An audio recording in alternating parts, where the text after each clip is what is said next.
Howdy everybody. Today I'm going to be comparing the American S1100 to the American A1100. Um, the A1100 is the one most people are familiar with. Usually comes in 5 pins, although you can also get it in 6 if they don't stamp it on the back anymore, but when you're ordering them, if the third digit is a 6, I believe that means it's the 6-pin version. Whereas the S1100 comes with the same core as the Master 410s, which always comes with 6 pins, but they're generally considered less good. Other notable differences: the A1100, not key retaining, and it is bypassable, whereas the S1100 is key retaining and is not bypassable. Although you can put an anti-bypass wafer in the A1100, there are also wafer breaking tools, so yeah. But we're all here for the picking, so let's start with the classic. That's not the retention wrench. Alright, here we go.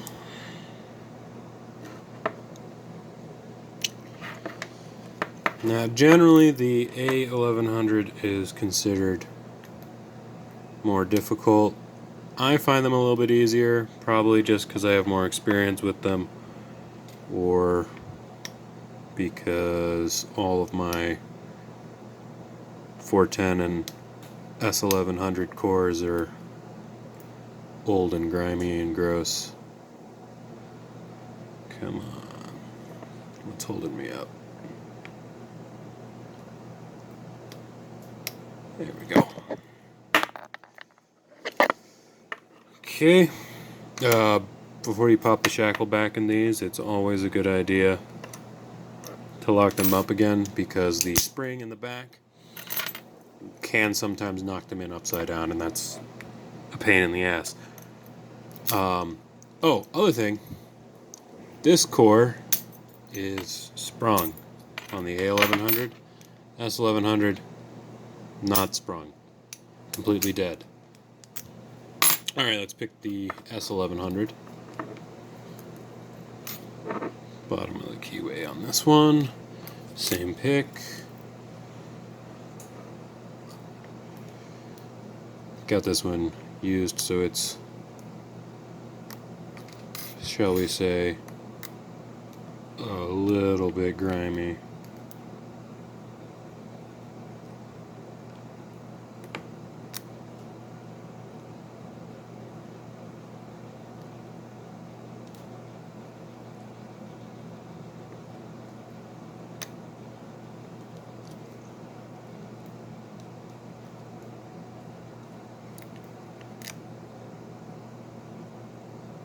Most people say these are easier, but in my experience, I find them harder.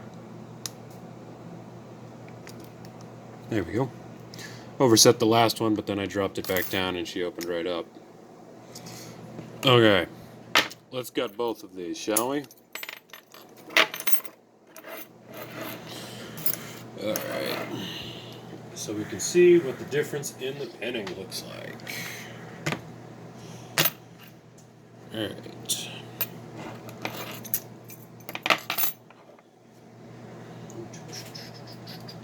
Let's start with the classic A1100 5-pin version. They do come in a 6-pin version. I actually do have one in a 5200's body, but also let's look at that actuator for reference. That is the A11. Now the S11 is, instead of a quarter moon, it is a half moon. Ew, Christy. It is a half moon, which provides no room for any kind of a bypass attack. It's also what keeps it key retaining. This one is disgusting. got it used, so what do you expect? Alright.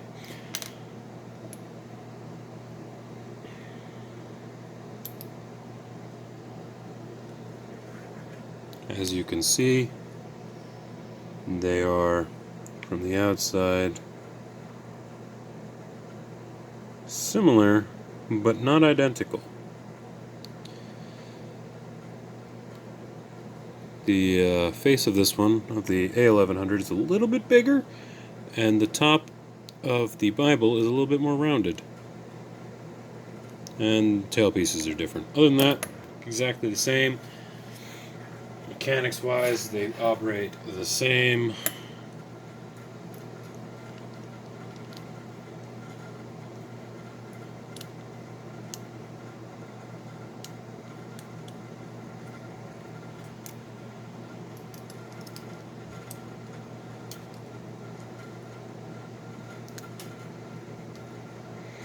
Come on, you bastards.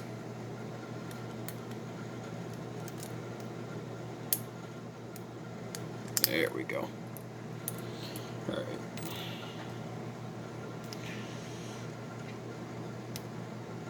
You know what? That's just going to stay there. Actually, no. Let me grab it. There we go. Tweezers.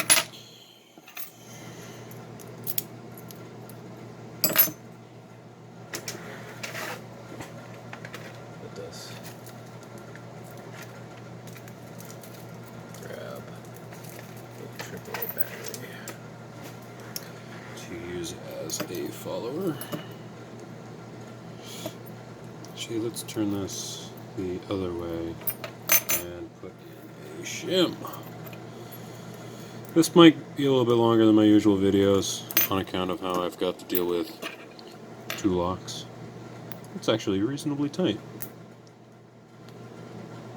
Might just because my shim's all fucked up, but you never know.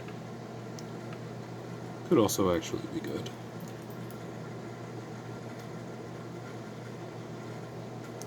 Alright.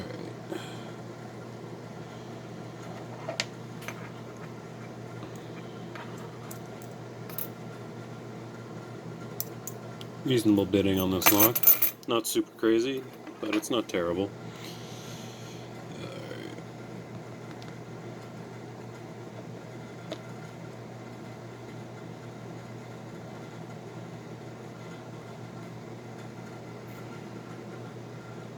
Whew, is that because I picked this so many times? Oh my god. I have picked this lock a lot on account of it being the first American that I ever owned. It's one of the first locks I ever picked, actually, after progressing. It was the first, is this one blue? I feel like this one's blue. Anyway, it was the first, like, really difficult lock I ever picked. Or at least, it was really difficult at the time.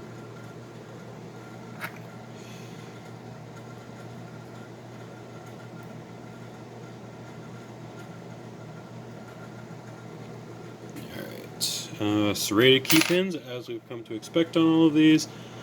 Bible, nothing of note, except that it does look like I've picked this lock many times and actually smushed over the edges of those, because I don't think that's how that was originally. Looks like I've rounded off the edges a little bit.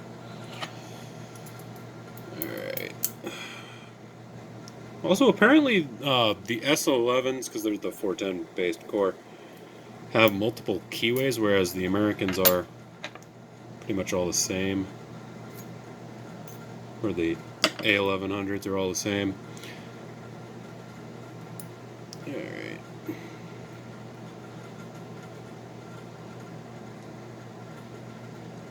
This might not be the original order of these driver pins, because first time I took this lock apart, I botched the gutting, and as a result, this may not be the order in which they are meant to be. Is there no spring in that one? The fuck? Did I lose the spring? No, it's in there. It's in there. Hold on.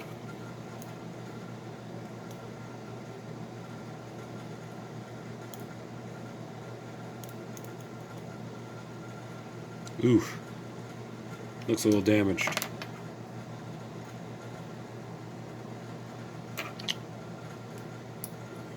Probably from a previous gut or something.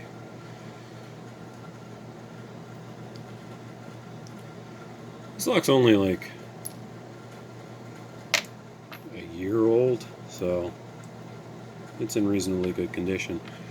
Bible has nothing fancy going on in it. It's just a regular bog standard Bible.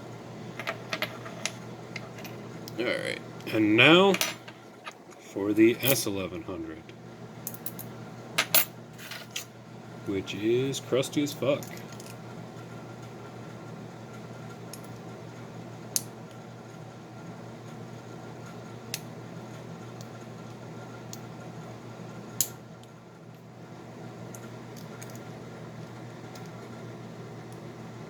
There we go.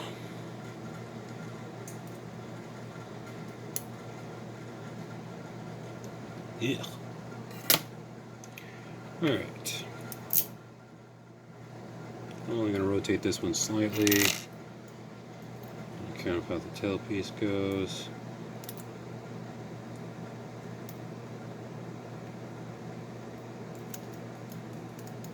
Come on, Shim. Go in there, you bastard. This shim might be at the end of its life. It's a strong possibility. There we go.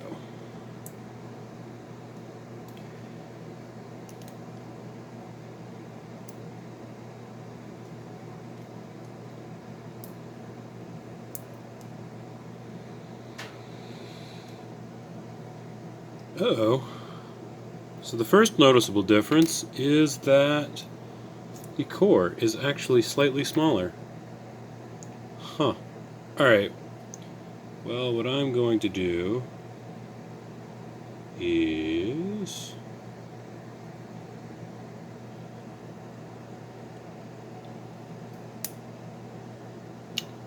got this the hard way. Alright, come here.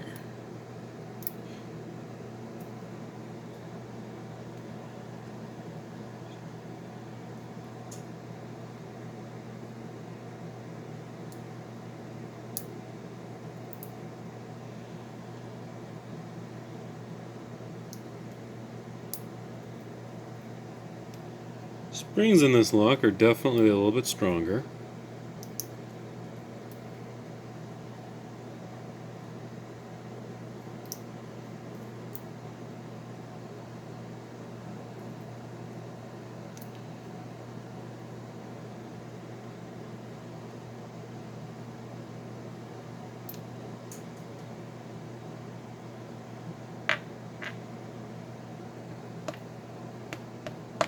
Yeah, they're steel springs.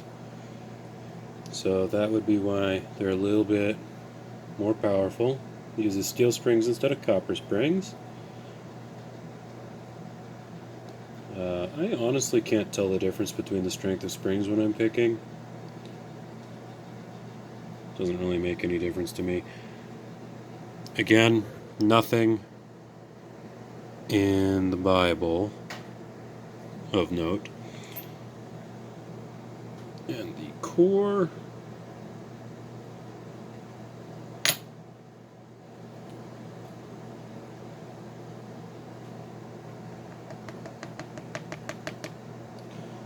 ooh, this might be problematic.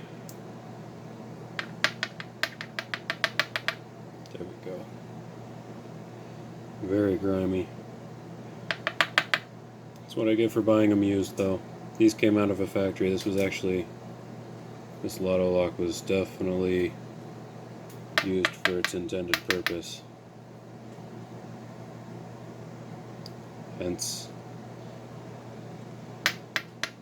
the corrosion, the grime. Now these key pins are all standard. There's no